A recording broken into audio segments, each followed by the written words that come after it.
Thank you very much, Guillaume. Et voici le grid de départ pour cette dernière finale de cette troisième week-end de la saison 2025 d'IAME Series Benelux ici à Genk, the home of champions. Let's quickly run you through the 36-strong capacity grid for the mini top 36 final, 11 minutes plus an additional lap. Milan Beku starts from pole position, Julian van der Cotelet alongside. Lewis Boots, Didi Dadali row 2. Denver Bos, Matthias Verreken row 3, Matthias Piesens and Manuel Laurent round out row 4. Then we've got Jos Desmir and Jan Jacobs rounding out the top 10. Dorian Grandjean, Milo Cornel, Toby Terhar, Adriano Cumbo, Edouard Berger, Thiago Onink, Luis Petronot, Maxime Von Kleen, Matteo Campobello and Joshua Lorison round out the top 20.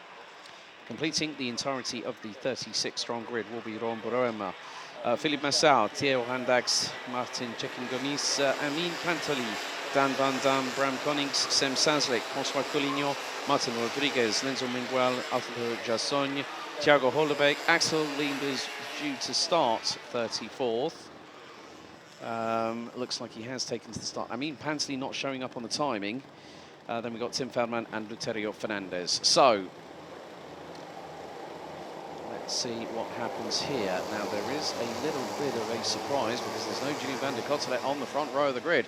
Red lights are on and the final gets going right now. Let's go racing one more time here at the home of champions for round 3. Beku defends going into the opening corner as Lewis Boots looking to try and get through into second position, and he's made it work as the driver from Falcon Racing, but he's going to lose out very quickly. Loses out second through turn 2, loses third out of turn number 3 as there's an absolute smorgasbord of colour making its way, hurtling at breakneck speed into turn 5 onto the Europalan for the first time here with 11 minutes plus an additional lap remaining. So looks like we have got Julian van der Cotelet has been released from the dummy grid, so may have not made it onto the pre-grid on time. Milan Beku, however, is starting to pull away. There is going to be a battle up at the... it looks like we have got... Matthias, but I'm just going to see as they come through out of turn number 12. We've got the 8:02 of Jan Jacobs. Oh, the 8:46! 8:46 is off the circuit. And that is Adriano Cumbo in the Fernando Alonso colours.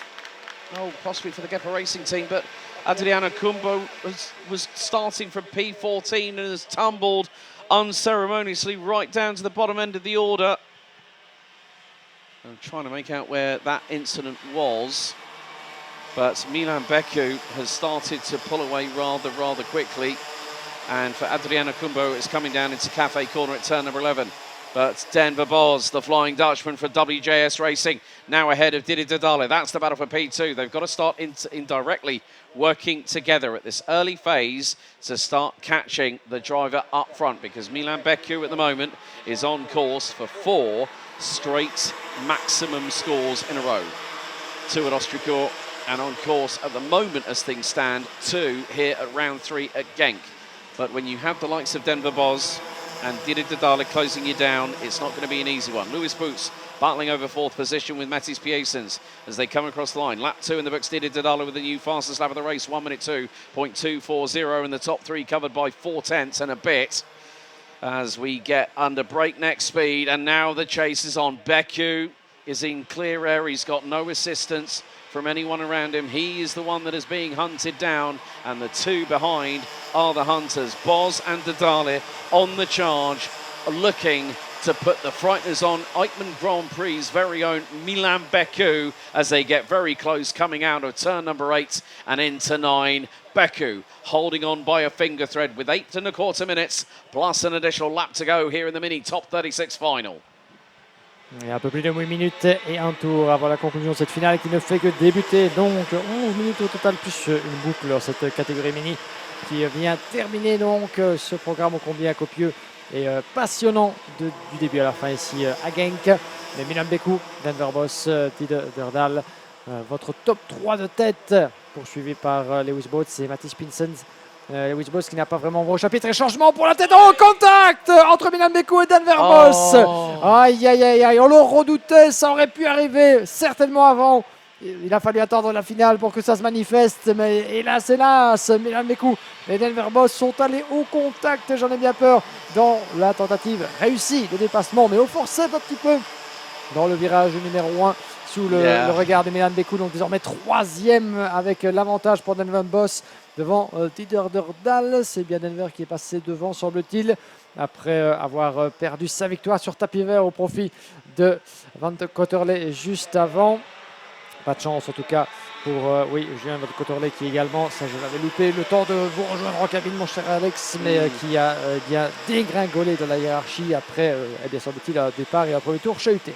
Yeah, the thing was Denver Boz turned in going into turn 1 and then turned in, I think, a bit too quickly. It snapped the back end out to the left-hand side. So Beku got an inadvertent touch on the right side pod, which meant that Didi Didala was able to mug the pair of them at the same time. But now they've composed themselves, they've dusted themselves off after that little touch, and now it's a case of, okay, let's let Dida do the hard work in front. And that's the thing with these longer finals. The strategy that these drivers will play is crucial, and especially at this young age. There's a lot going on in these young minds about where they're braking, where they're turning in, when they're accelerating. Are they going to miss the curbs? Are they a little bit too hot into the corner? And it's about just keeping your wits above you. But Milan Beku up the inside at turn 10. Through on Denver Boz, the Flying Dutchman from WJS Racing. But look who's closing in. Lewis Boots, Matthijs Piesens, Matthijs Verreken, who's also got George Desmay in the number 841. He's up 2 places from 9th on the grid. Looks like we did not have Amin Pantoli start the race. Julian van der Kottelet started from the dummy, from the repair area. So was due to start on the outside of the front row and is now currently 31st. So he's got a long mountain to climb in the next 5 minutes and 45 seconds plus an additional lap as the battle rages on. They say that Three's Company, a quintet is more than a crowd, it's a gaggle, so to speak. But then you look at who are closing in. The top 10 rounded out by Jan Jacobs from Belgium in the 802, covered by 4 seconds after 5 laps. Lewis Boots, fastest lap of the race, 1 minute 2.4 seconds, dead on the nose. So this is now about who is willing to make the move when it presents itself at the right place and the right time. Et pendant cela, Georges de Smet, vous l'avez vu sur le coin de l'image, qui a pris l'avantage sur Matthijs Verreken pour le gain de la 6e place, semble-t-il. On va suivre ça également. De retour avec les 2 leaders, les 3 leaders, devrais-je dire, Didier Derdal, Milan Beku, Denver Boss. Qui mène la danse avec moins de 5 minutes et un tour jusqu'au drapeau à damier.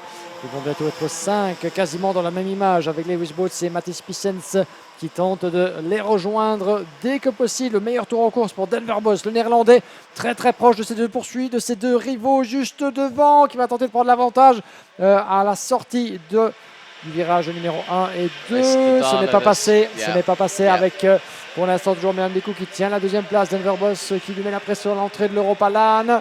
Et ça ne passe pas, personne ne bronche l'écart qui reste infime évidemment, mais personne n'a encore tenté de dépassement. Très belle vue là-bas de profil entre nos 3 leaders. Lewis Boots qui s'accroche, qui tente de mettre autant de distance que possible entre lui-même et Matthijs Piesens qui n'a pas dit son dernier mot dans cette finale à l'approche de l'épingle du virage numéro 10. Ils attendent l'horreur évidemment. Milan Beku qui ne bronche pas, qui reste la tête froide. Il tente évidemment de déstabiliser son adversaire en tête, Didier Derdal, qui ferme la porte à chaque virage. Il est conscient que c'est lui la proie, c'est lui la cible évidemment. Il la joue défensive. Son entrée de courbe dans le dernier virage est un peu large. Ça pourrait profiter. Et regardez derrière la 3e place qui pourrait changer de main. Denver Boss côte à côte avec Milan Beku. Il y a manqué un petit chouïa. Et c'est Beku qui en profite justement pour ravir la 1re place. On a pensé l'espace d'un instant que Denver Boss allait passer 2e. Il lui a manqué un chouïa à vitesse de pointe pour vraiment profiter de l'aspiration. Et bien Milan Beku, c'est le moment qu'il attendait pour prendre la tête et qui la perd aussitôt dans le virage numéro 5 puisque Didier Derdal est encore bien vivant dans cette finale. This is going to be 3 wide. Denver Boss to the inside and they've got a back marker in front. He nearly clatters into the side of Didier Derdal and the back marker's got to get out of the way. Oh, and look at Lewis Boots. He's taken complete advantage of the situation. But Denver Boss, through hell and high water, held on for second. Great work by the WJS Racing driver. He hangs on to second. But Didier Derdal was in the right place, right time when the back marker appeared in front of them, and all of a sudden the rest of them started to scatter. Aïe, aïe, aïe, aïe, un attardé dans les pattes malheureusement et c'est ce qui leur a suffi pour chambouler ce classement en tête de finale. Didier Verdal en a profité pour creuser un écart, 6 dixièmes d'avance sur Denver Boss et Lewis Boats brillamment revenu en troisième position avec une pénalité de 5 secondes pour deux pilotes. Le 887 Denver Boss, une pénalité, 5 secondes pour pushing. Les officiels ont revu les images et ont estimé que Denver Boss s'était imposé face à un adversaire en le poussant certainement de manière trop agressive. Et celui qui est en deuxième position ne pourra pas conserver sa place sur le podium. It's about the contact that he made with Milan Beku at Marshall Post 1 at turn 1. So it's a shame, but you can see now that Lewis Boots is back up into second position. And now Denver Boz will have seen that digi flag. Here goes Milan Beku up the inside of Mathis Piessens. Piessens has to run wide coming out of turn number 11. Et nous avons une deuxième pénalité, Alex, pour le leader. Didi Didale's got a 5-second time penalty. That puts Lewis Boots as the de facto race leader. Beku in second. And who's going to be in third place? It's going to be George Desmay. Incroyable. So Lewis Boots, Milan Beku and George Desmay effectively become your on-the-road top three. So Didale, 5-second time penalty, wrong starting position. Denver Boz, 5-second time penalty for pushing. And even if Didale wins it on the road, if Lewis Boots stays in second, he picks up the 80 points. But you can bet your bottom dollar that Milan Beku is going to push the limit of adhesion in the next 60 seconds plus an additional lap. And that is going to give us, effectively, 2 laps remaining. So it comes down to this. Is it going to be the case that Milan Beku is going to have 4 straight maximum scores in a row? Or will Lewis Boots storm the castle and grab the flag and take it away? Because we have 2 laps to go. Didale on the road is the leader. Lewis Boots is going to be right on his rear axle as we come across the line. 2 laps to go.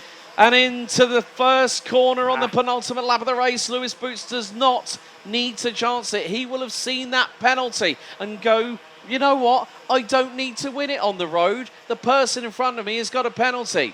But the big thing is that Denver Boz, and look at Lewis Boots, he's trying the crisscross into turn number 5. Will he get the undercut? Yes, he does. And it's Kutakot, it's side by side. Lewis Boots on the road is now your new race leader as the timer hits 0. We have about 2,000 meters still to go. Can Milan Beku do a dive bomb on the inside of Denver Boz? He does at turn 10. Now he's got to get through on Didier Didale. If Didale has not noticed that penalty, well, his cause is going to be for nothing. But here comes Beku with a big run of speed out of turn number 11. We're on to the last 1,400 meters. Ladies and gentlemen, c'est le dernier tour de le weekend. It's the last lap of the weekend, and it's a fight at the front. Beku is round the outside of Didale. Boots leads. Didale to the inside. Into turn 1 we go. And Beku gets through on Boots. I cannot believe what I'm seeing. The 2 drivers, Didale and Boz, have both got a 5-second penalty. And here goes Beku for the lead. And he's through at turn 4. Magnifique. Et c'est parti, ces derniers instants, le dernier tour. Milan Beku de retour en tête de cette épreuve. D'autres ont des pénalités. 2 des 4 protagonistes pénalisés. Ça va tomber dans l'escarcelle de Milan Beku. On pensait que la finale allait lui échapper. Il n'en est rien, il est repassé devant. Les derniers accessites. Lewis Boots qui tente de s'infiltrer. Une légère touchette, malheureusement. Il perd un peu de temps. Il sera toutefois assuré a priori la deuxième marche sur le podium. Compte tenu des pénalités. Il tente de revenir derrière également. 2 autres pilotes derrière avec Matthias Verrinken. Georges de Smet qui tente de s'immiscer dans cette dernière lutte. Mais le dernier virage, leur dernier coup d'accélérateur et la victoire après celle de Stricourt à Genk dans la Home of Champions. Le point levé, le succès dans cette 3e manche pour Milan Beku. Démonstration d'abnégation, de détermination et quelle démonstration surtout de pilotage de la part de nos jeunes de la catégorie mini. Milan Beku l'emporte. Lewis Boots sur la 2e marche du podium. Matthias Verricken classé 3e devant Georges de Smet.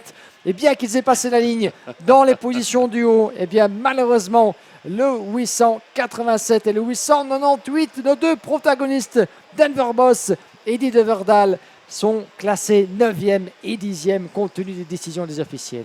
What a way to finish the last race of the weekend. Milan Beku did not want to stand behind anybody. He wanted to win on the road, and that couple of moves onto the final lap of this race meant that the 899 from Eichmann's Grand Prix has another final to his credit, and that is another double maximum score, 160 points going to the Belgian. He wins by 1.3 seconds after amendments with penalties given during race time. Lewis Boots and Matthias Verreken will round out your provisional top three, covered by 1.5 seconds plus change.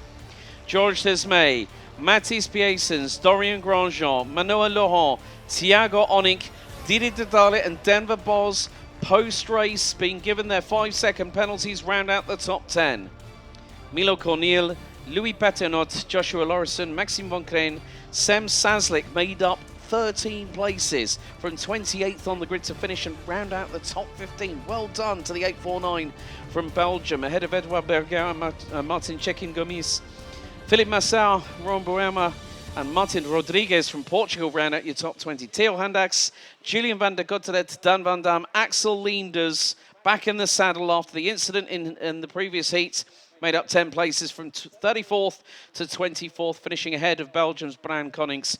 Toby Terhar, Arthur Jassogne, Thiago Hollebeek, Lenzo Mingual, Matteo Campobello, Tim Feldman, Adriana Kumbo and Francois Collignon round out the 33 finishers. Jan Jacobs retires on the last lap. Luterio Fernandez out on lap 8. And Amin Pantoli not taking the stop, but félicitations, proficiat to Eichmann's Grand Prix's very own Milan Beku. 2 wins in 2 rounds so far. Can the man be beaten in 3 weeks' time?